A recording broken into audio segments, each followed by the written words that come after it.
With your Tackle HD Crappie report for Bull Shoals, here's Jordan Isaacs. Hey guys, Jordan Isaacs here with your Bull Shoals Crappie fishing report. Actually just getting off the water. It's really raining, nasty day. Done really well today. Things are still about the same. I've noticed, a lot of fish still suspended in that 15 to 20 foot range.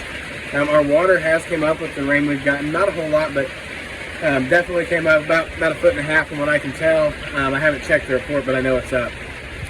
Still seeing, like I said, a lot of fish suspended. Starting to see a few more fish start looking at that timber a little bit.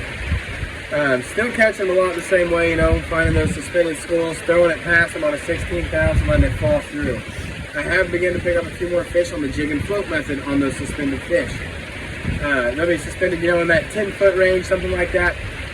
And I'll set my float at that 6-foot range, throw it out past them and just kind of pop it back to them. When I get there, stop it, it'll go under there on it.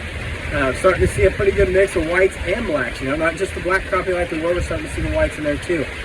A big key to what I've been doing here this last week, I have the marabou. I'm actually pulling it out right now. The marabou jig has begun to work very well.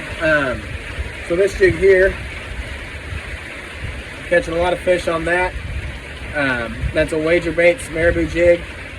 He made that after my dad. It was my dad's favorite color, and it's killing him.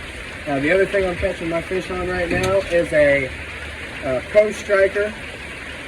Check them out, Tackle HD.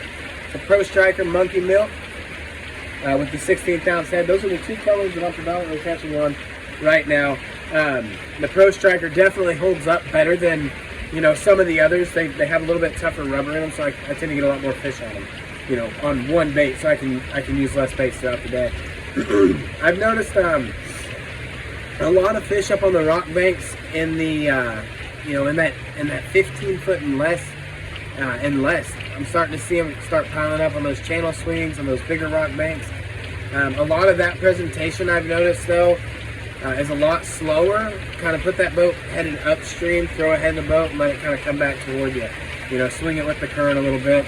If you're on this upper end, if you're down the lake a little bit, it doesn't matter which direction you're going, as long as you're fishing it slow enough to let it get in them. The big key right now though is when you throw that bait out there, let it get to those fish, let it fall. When it gets right above those fish, stop that bait. Do not let it get below the fish. It seems like once it gets below those fish, they spook really easy, and that's it. Even if, you might even catch one after you spook them, but once you do, you got to bring that fish that you've hooked, bring him through that school, and once you do that, those fish are scattered. It's time to find more fish. I've noticed by throwing that bait out there, bringing it across the top of the school, I'm picking those fish off the top, and it doesn't bother that school. I tend to get 6 or 8 fish to a school when I do that, versus the 1 to 2. Be on the lookout right now for floating logs. We got a lot of debris in the lake from the recent rains that we had, so be watching that.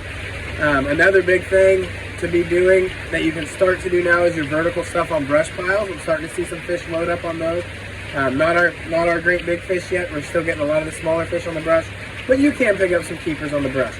So make sure you don't go without checking your brush at least. So if you got some piles out, check those out. Make sure that your fish haven't pulled in. Other than that, guys, everything else has stayed about the same. Look back at our old videos. Nothing's really changing. So right now we're getting into a winter pattern. Things are about to really kick off. So stay tuned to see what we got coming. And we'll get you guys another report here next week. Anyway, if you guys have any questions, feel free to give me a call at 417-251-2322 or an email at freedomfishingguide.com. We appreciate it, guys, and until then, God bless, and we'll see you on the water.